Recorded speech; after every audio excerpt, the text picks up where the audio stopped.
Thank you very much. Okay, so as said, I'm here today to launch the Local Government Guide for Green Star Communities. Local government in Australia is the tier of government closest to the community. It plays a fundamental role in influencing people's everyday lives. It sits squarely at the interface of regulation, policy, economic development, plan making and the public interest.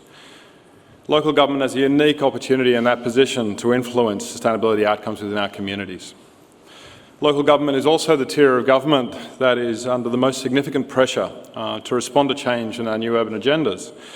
This includes changing expectations for local governments in dealing with additional social, environmental and economic challenges. This requires council to have to innovate in the way that they engage and deliver for local communities.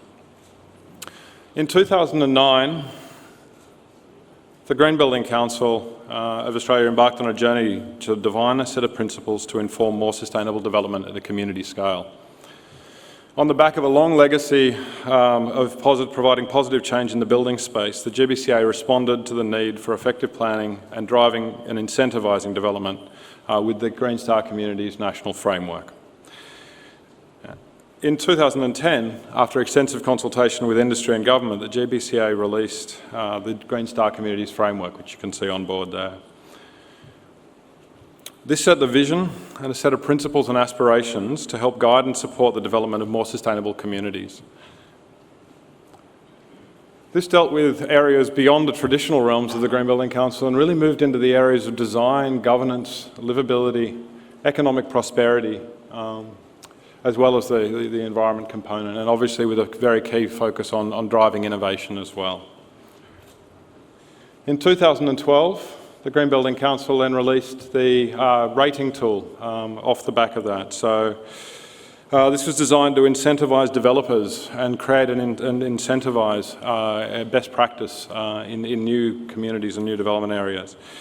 It has 38 benchmarked credits across the themes identified on board before. There are currently 13 projects, some of which we've heard about earlier today, currently being registered under the pilot phase and progressing through that rating process.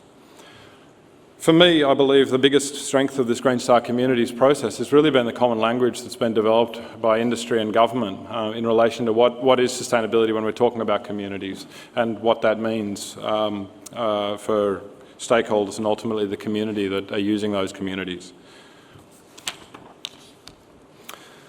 Recognising the role that local government play in the GBCA identified the essential role for effective partnerships between development industry and local government in order to deliver these more sustainable outcomes that they'd identified. The Local Government Guide, which is being launched today, was developed to assist local governments in understanding how the Green Star Community Suite can be used and how to incentivise and encourage best practice. The Green Star Community Suite also demonstrates that clear alignment between the principles that are identified in the Communities Framework and the Submission Guide with those that are often traditionally inbuilt into local government.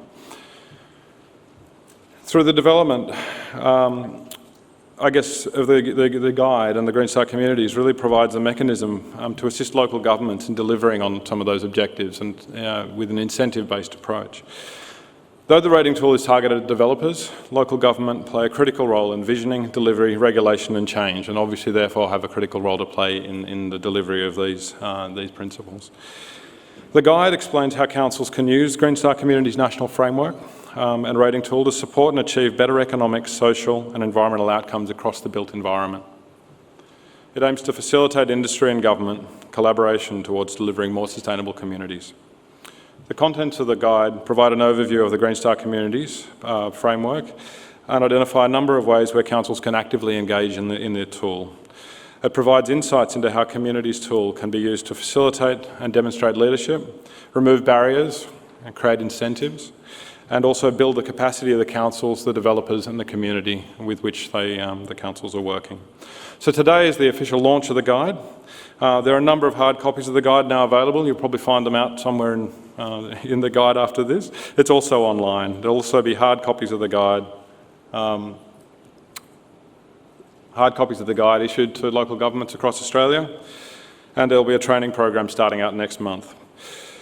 So many of the presentations in the upcoming sessions are going to show practical examples of where councils, local government has played in influencing more sustainable communities. And I really hope that this guide will actually allow the development of future regional success stories from government. So yeah, I look forward to seeing the guide out there and hopefully providing value to people in industry and government. So thank you for your time.